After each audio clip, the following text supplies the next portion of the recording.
ಆಕಾಶವಾಣಿ ಕಾನೂನು ಅರಿವಿನ ಕಾರ್ಯಕ್ರಮ ಸರಣಿ ನ್ಯಾಯವಾಣಿ. ಸಹಯೋಗ ನ್ಯಾಯ ಸಂಸ್ಥೆ.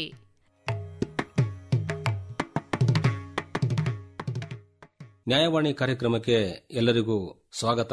ಈಗ ಸಾಗರ್ ಮುಧೋಳ್ ವಕೀಲರು ನಮ್ಮ ಜೊತೆಗಿದ್ದಾರೆ. ಈಗ ಈ ಆಸ್ತಿ ಎಲ್ಲ ತಗೊಳ್ತೀವಲ್ಲ, ತಗೊಳ್ತೀವಿ, ಮಕ್ಕಳು ಇರ್ತಾರೆ, ಮಕ್ಕಳಿಗೂ ಕೂಡ ಬರೀತೀವಿ, ಮುಂದೆ ನಮ್ಮ ನೋಡ್ಕೊಳ್ತಾರೆ ಅಂತಿಕೊಂಡು ಕೆಲವು ಸಲ ಏನ್ ಮಾಡ್ತಾರೆ, ಕೆಲವೊಬ್ರು ಈಗಲೇ ಅವ್ರ ಹೆಸರಿಗೆ ಮಾಡ್ಬಿಡೋಣ ಅಂತ ಮಾಡ್ಬಿಡ್ತಾರೆ.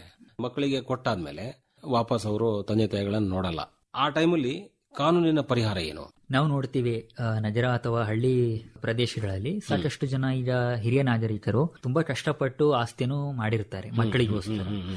ಸಾಮಾನ್ಯವಾಗಿ ತಂದೆ ತಾಯಿಯರ ಆಸ್ತಿ ಮಕ್ಕಳು ಅದನ್ನು ಆಮೇಲೆ ಅವರಿಗೆ ಹಸ್ತಾಂತರ ಆಗುತ್ತೆ. ಆದ್ರೆ ಬದುಕಿರುವಾಗಲೇ ನೀವು ಅದನ್ನು ನಮಗ್ ಕೊಡಿ ಅಂತ ಹೇಳಿ ತುಂಬಾ ಜನ ತಂದೆ ತಾಯಿಗೆ ಪೀಡಿಸಿ ತಗೊಂಡಿರ್ತಾರೆ. ತಗೊಂಡಿದ ನಂತರ ಆಸ್ತಿ ಒಂದು ಬಾರಿ ಅವರಿಗೆ ಹೆಸರಿಗೆ ಆದ ನಂತರ ಪೋಷಕರಿಗೆ ನಿರ್ಲಕ್ಷ್ಯ ಮಾಡೋದು ನಾವು ಸಾಮಾನ್ಯವಾಗಿ ಇವತ್ತಿನ ಒಂದು ಮಾಧ್ಯಮದಲ್ಲಿ ನಾವು ನೋಡ್ತಾ ಇದ್ದೀವಿ. ಕಾನೂನು ಹೇಳುತ್ತೆ, ಒಂದು ಬಾರಿ ನೀವು ಯಾರಿಗಾದ್ರೂ ಆಸ್ತಿಯನ್ನು ಬಿಟ್ಕೊಟ್ರೆ, ಕ್ರಯ ಅಥವಾ ಒಂದು ದಾನ ಪತ್ರದ ಮೂಲಕ ಅದು ಸಂಪೂರ್ಣವಾಗಿ ಅವರಿಗೆ ಸೇರಿರುತ್ತೆ ಅಂತ ಹೇಳಿ. ಆದ್ರೆ ಇಂಥ ಸಂದರ್ಭದಲ್ಲಿ ಪೋಷಕರು ತಮ್ಮ ಮಕ್ಕಳಿಗೆ ಒಂದು ಆಸ್ತಿಯನ್ನು ವಿಲೇವಾರಿ ಮಾಡಿದ ನಂತರ ಜವಾಬ್ದಾರಿಯನ್ನು ಮರ್ತು ಬಿಟ್ರೆ ಅವರಿಗೆ ಏನಾದ್ರೂ ಅದರ ವಿರುದ್ಧ ಏನಾದ್ರೂ ಕಾನೂನಿನಲ್ಲಿ ಪರಿಹಾರ ಇದೆನಾ ಅಂತ ಹೇಳಿದ್ರೆ ಖಂಡಿತವಾಗಿಯೂ ಇದೆ. ಇದನ್ನೆಲ್ಲ ಅವಲೋಕನ ಮಾಡಿದ ನಂತರ ಈ ದೇಶದ ಪಾರ್ಲಿಮೆಂಟ್ 2007ರಲ್ಲಿ ಹಿರಿಯ ನಾಗರಿಕರ ಪೋಷಣೆ ಮತ್ತು ಕಲ್ಯಾಣ ಕಾಯ್ದೆ ಅಂತ ಹೇಳಿ ಒಂದು ಕಾನೂನನ್ನು ಜಾರಿಗೆ ತಂದಿದೆ. ಅದರ ಮೂಲಕ ಯಾರೇ ಒಬ್ಬ ಮಕ್ಕಳು ಪೋಷಕರ ಆಸ್ತಿಯನ್ನು ತೆಗೆದುಕೊಂಡ ನಂತರ ಅವರ ಆರೈಕೆ ಪಾಲನೆ ಮಾಡದೆ ಅವರನ್ನು ನಿರ್ಲಕ್ಷ್ಯ ಮಾಡಿದ್ರೆ ವಾಪಸ್ ಅವರ ಒಂದು ಆಸ್ತಿಯನ್ನು ತೆಗೆದುಕೊಂಡು ಅವರಿಗೆ ವಾಪಸ್ ಕೊಡಬಹುದಾಗಿದೆ. ಆದ್ರೆ ಈಗ ಎಷ್ಟೋ ಸಲ ವೃದ್ಧರಾಗಿರ್ತಾರೆ, ತೀರಾ ಅಷ್ಟು ವಯಸ್ಸಾಗಿರಲ್ಲ, ಇರ್ಲಿ ಅಂತೇಳಿ ಮಕ್ಕಳಿಗೆ ಕೊಟ್ಬಿಟ್ಟಿರ್ತಾರೆ.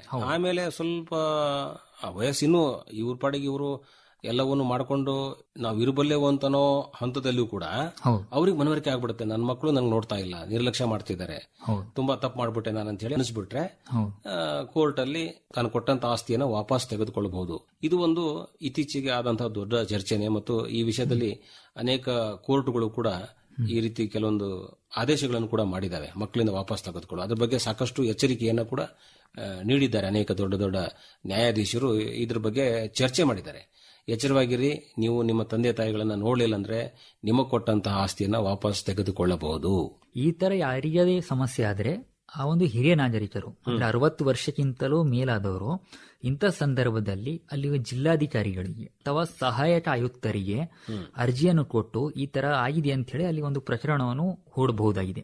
ಹೂಡಿದ ನಂತರ ಅದನ್ನು ವಿಚಾರಣೆ ಮಾಡ್ತಾರೆ ಸಂಬಂಧಪಟ್ಟ ಜಿಲ್ಲಾಧಿಕಾರಿ ಅಥವಾ ಸಹಾಯಕ ಆಯುಕ್ತರು. ಅಲ್ಲಿ ಒಂದು ಆದೇಶವನ್ನು ಕೊಡ್ತಾರೆ ಅವರು. ಅಂದ್ರೆ ನಾವು ಇದು ಮನೆಯ ಸಮಸ್ಯೆ, ಗೌರವದ ಪ್ರಶ್ನೆ, ನಮ್ಮ ಮನೆತನದ ಸಮಸ್ಯೆ, ಸುಮ್ಮನೆ ತೊಂದರೆ ಅನುಭವಿಸ್ತಾ ಕಠಿಣ ಜೀವನವನ್ನು ನಡೆಸಬಾರದು. ಯಾರೇ ಆಗಲಿ ಇಳಿಗಾಲದಲ್ಲಿ ಮಕ್ಕಳ ಸಹಾಯ ಸಹಕಾರಗಳು ತುಂಬಾ ಬೇಕಾಗಿರ್ತವೆ. ಸುಮಾರು ಜನ ಮಕ್ಕಳು ಇರ್ತಾರೆ. ಒಟ್ಟಾರೆ ಯಾರೋ ಒಬ್ರು ಜವಾಬ್ದಾರಿ ತಗೋಬೇಕು, ವಹಿಸಿರ್ಬೇಕು ಅಲ್ವಾ. ಹೆಚ್ಚಿಗೆ ಸಣ್ಣ ಮಗನಿಗೆ ಅಕಸ್ಮಾತ್ ನೋಡೋ ಜವಾಬ್ದಾರಿ ಬಿಟ್ಕೊಟ್ರೆ ಅವನಿಗೆ ಸ್ವಲ್ಪ ಹೆಚ್ಚಿನ ಆಸ್ತಿಯನ್ನು ಬಿಟ್ಕೊಟ್ಟಿರ್ತಾರೆ. ಅಪ್ಪ ಅಮ್ಮ ನೋಡ್ಕೋಪ್ಪ ನೀನು ಅಂತ ಹೇಳಿ. ಬೇರೆ ಬೇರೆ ಕಾರಣಗಳಿಂದ ಯಾರು ಎಷ್ಟೇ ದೂರ ಇದ್ರೂ ತಂದೆ ತಾಯಿಗಳನ್ನ ನೋಡುವಂತಹ ಜವಾಬ್ದಾರಿ ಅವರ ಮಕ್ಕಳ ಮೇಲೆ ಇದೆ. ಖಂಡಿತ. ಅಂದ್ರೆ ಅದೇ ಒಂದು ದಾನ ಪತ್ರ ಕೊಡ್ತಿರ್ಬೇಕಾದ್ರೆ ಅಲ್ಲಿ ಒಂದು ಷರತ್ತು ಕೊಟ್ಟಿರ್ತಾರೆ, ನಮ್ಮ ಪಾಲನೆ ಆರೈಕೆ ಎಲ್ಲಾನು ಮಾಡಬೇಕು ಅಂತ ಹೇಳಿ. ಆ ಷರತ್ತನ್ನು ಅವರು ಪೂರೈಸದೇ ಇದ್ದಲ್ಲಿ ಅಲ್ಲಿ ಗಿಫ್ಟ್ ಡೀಡ್ ಅನ್ನೋದು, ಅಲ್ಲಿ ಒಂದು ದಾನ ಪತ್ರ ಅನ್ನೋದು ಅದು ಅನುಚಿತವಾಗಿ ಅದನ್ನು ಅಲ್ಲೇ ಕೊನೆಗಾಣಿಸಬಹುದಾಗಿದೆ ಆಗತ್ತೆ. ಸೊ ಎಚ್ಚರಿಕೆಯಿಂದ ಇರಬೇಕು. ಆಸ್ತಿ ತಗೊಂಡಾದ್ಮೇಲೆ ನೀವು ನಿರ್ಲಕ್ಷ್ಯ ಮಾಡುವಂಗಿಲ್ಲ. ಯಾವುದೇ ಸಂದರ್ಭದಲ್ಲಿ ಕೊಟ್ಟಂತ ಆಸ್ತಿಯನ್ನ ವಾಪಸ್ ತೆಗೆದುಕೊಳ್ಳುವಂತ ಹಕ್ಕು ತಂದೆ ತಾಯಿಗಳಿಗೆ ಇರುತ್ತೆ. ಖಂಡಿತ. ಈ ಒಂದು ಎಚ್ಚರಿಕೆಯನ್ನ ಕೊಡೋದ್ರ ಮೂಲಕವಾಗಿ ನಾವು ಈ ಮಾಹಿತಿಯನ್ನ ಇಲ್ಲಿಗೆ ಮುಗಿಸೋಣ ಸರ್. ಖಂಡಿತ. ಎಲ್ಲ ನಮ್ಮ ಕೇಳುಗರ ಪರವಾಗಿ ನಿಮಗೆ ಧನ್ಯವಾದ. ನಮಸ್ಕಾರ. ನಮಸ್ಕಾರ. ಇದುವರೆಗೆ ನ್ಯಾಯವಾಣಿ ಕಾನೂನು ಅರಿವಿನ ಕಾರ್ಯಕ್ರಮ ಸರಣಿ ಕೇಳಿದಿರಿ. ಸಹಯೋಗ ನ್ಯಾಯ ಸಂಸ್ಥೆ. ಕಾನೂನು ಮಾಹಿತಿಗಾಗಿ kannada.nya.org ವೆಬ್ಸೈಟ್ ಅನ್ನು ಅಥವಾ 9550108107 ವಾಟ್ಸ್ಆಪ್ ಸಂಖ್ಯೆಯನ್ನು ಸಂಪರ್ಕಿಸಬಹುದು. ನಿರ್ಮಾಣ ಜಾಂಪಣ್ಣ ಆಶಿಹಾಳ್. ಸಮಗ್ರ ನಿರ್ವಹಣೆ ಡಾಕ್ಟರ್ ಎಎಸ್ ಶಂಕರನಾರಾಯಣ. ಈ ಕಾರ್ಯಕ್ರಮ ಆಕಾಶವಾಣಿ ಬೆಂಗಳೂರು ಕೇಂದ್ರದ ಕೊಡುಗೆ.